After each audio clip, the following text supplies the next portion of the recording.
Good Wednesday morning and Happy New Year to everyone out there. You're watching the Kaiser Report, and I'm John, coming to you here with Kaiser to say Happy New Year and wish you the best of 2025 in the upcoming months that will encompass this year and the changes that are about to happen in this year. We all know what trials and tribulations that we've gone through in 2024 and the last 4 years of the Biden presidency. And I'm told today that they've awarded the biggest liar of 2024 almost exclusively to Joseph Robinette Biden. And, well, here, take a look. It's time to build back better. Folks, I don't walk as easy as I used to. I don't speak as smoothly as I used to. I don't debate as well as I used to. But I know what I do know. I know how to tell the truth. Oh, really? With regard to the question regarding the family, I'm extremely proud of my son, Hunter. He has overcome an addiction. He's one of the brightest, most decent men I know. And I am satisfied that I'm not going to do anything. I said I abide by the jury decision, and I will do that, and I will not pardon him. Good evening, everyone. I'm Lindsay Davis at ABC News headquarters here in New York. We're coming on the air this hour with breaking news. President Biden has just pardoned his son Hunter on gun and tax charges that he was facing. I know how to tell the truth. You had no circumstance where they could come across the border with the number of border police there are now. We significantly increased the number of asylum officers. By the way, the Border Patrol endorsed my position. The union posted on X during the debate that we never have and never will endorse Biden. So, no, the Border Patrol union did not endorse President Biden. I promise you, if I'm elected president, you're going to see the single most important thing that changes in America is we're going to cure cancer. I've said it before. I'm not going to shut down the economy. I'm not going to shut down the country, but I'm going to shut down the virus. See, as you can see, the more you f*** around, the more you're going to find out. Well, guess what? They're trying to push me out of the race. No! Well, let me say this as clearly as I can. I'm staying in the race. President Joe Biden has just announced that he is dropping out of the 2024 presidential race. I know how to tell the truth.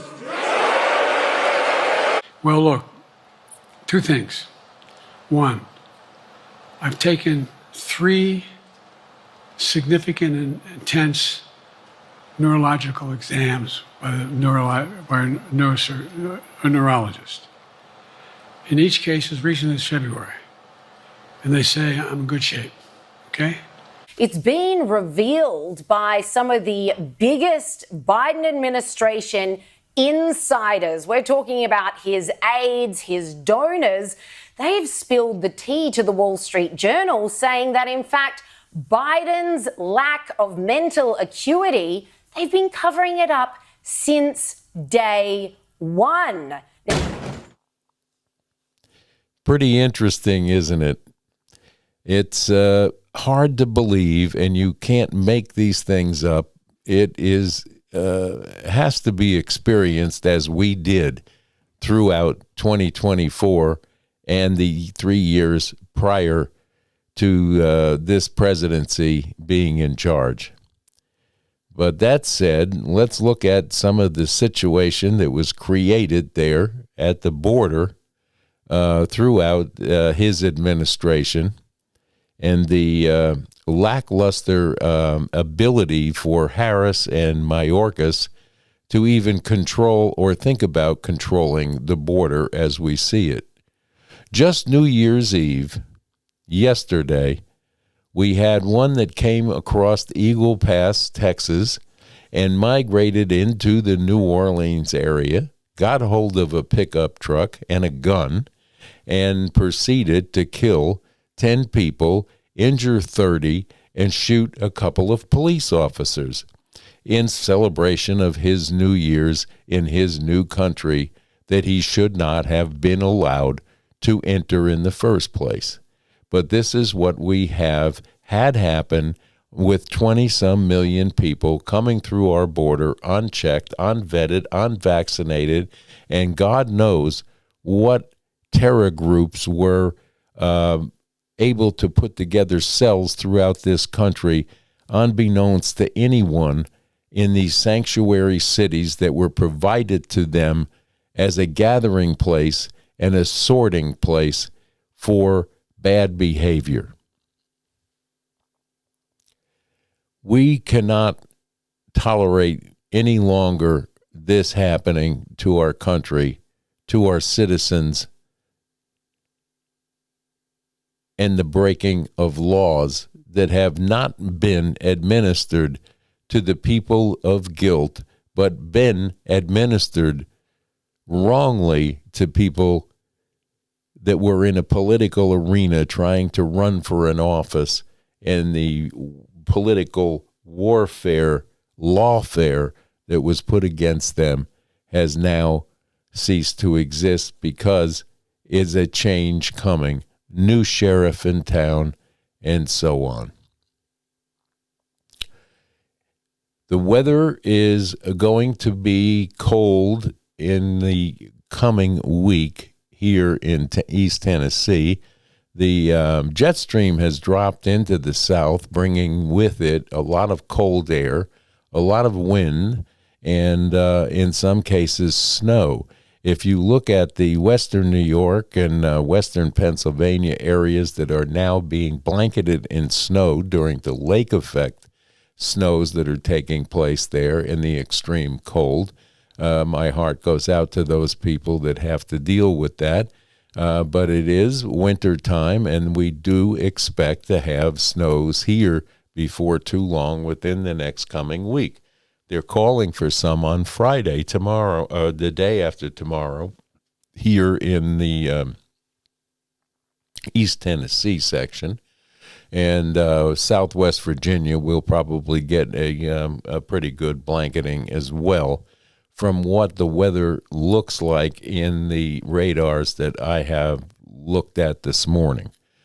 But it's going to be a wonderful year. It's going to be a year of unity, getting back together, getting a hold of our finances, getting a hold of our government finances, and overspending will cease to exist. And our idea of giving away all of our tax money to another country's border and another country's war will come to an end hopefully soon, and we'll start to take care of our own infrastructure and our own people that are suffering, such as the people that are in East Tennessee and western North Carolina that were hit so badly by these hurricane storms that brought in extreme flooding, and in some cases loss of life, loss of homes, loss of businesses, and loss of roads that have to be repaired. The reclamation is underway in these areas, but it is extensive. And in most cases, some of these businesses and homes do not have flood insurance, so they are dependent on some help from our government, which I believe will be forthcoming now that people that will be in charge know what they're doing, rather than what we've suffered through in the last 4 years of inept people holding positions that they had no business being appointed to, but it was done as a favor in helping fundraising for a politician to get elected or find their way in office, and keeping the promises of all the people that were pushed aside to get there. It is not a good political situation that we have just witnessed. The people of the United States have spoken, and spoken loudly, about their wishes There are still some in government that are afraid of losing their seats and their power, that will not adhere to what we, the people, have asked them to provide us with, which is good governance in their positions that they were appointed to or elected to do the job that they were tasked to do, and not forget we, the people.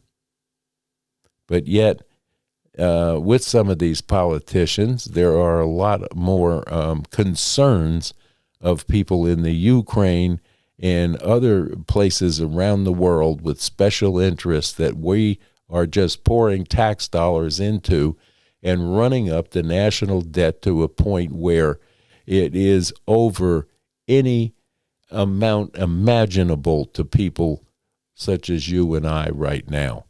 And whether or not that can be fixed in the scant 4 years that this incoming president has is a matter that remains to be seen. But we have to have a start at some point, and then in the next election, we need to make sure that we elect someone that will continue the work of cleaning up the incompetency of government as it has existed year after year after year, politician after politician. And now we have to start to fix this lest we lose our republic as a result of debt. Speaking of debt, I'm understanding that the credit card debt in this country is now approaching close to $1 trillion. And there is a lot of defaulting going on. There are a lot of people that are living from credit card to credit card because of the economy changes that have taken place over the years that it has made it difficult for people living paycheck to paycheck. When you look at this past year and just the rise in your homeowner's insurance, car insurance, and health insurance, it is almost insurmountable to keep your family covered and safely without going into debt. People are working in some cases 2 and 3 jobs just to maintain their homeowner's insurance and their debt load for keeping a family fed and under a roof. This is why we have a homeless or situation that where we have even veterans living in the streets in tents while we have migrants lounging in hotels. It got crazy, it got backwards, and now hopefully we're going to get all of this straightened out in 2025. So we have a little meme to show you about, well, here, just take a look.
Interesting, isn't it? But anyway, from the Kaiser Report, we want to wish you the happiest of New Year's. And please, as we reunite this country and get back together in civil discourse, that we can talk to each other and understand each other, bring us back to godliness that this country was founded on, and pray for each other, help each other, and be united once more in this beautiful world that the Lord has given us, and rejoice that we have now an opportunity to maybe have this country survive and come back to its brilliant light on the hill for the rest of the world to follow. So with that, we're going to say one more time, Happy New Year.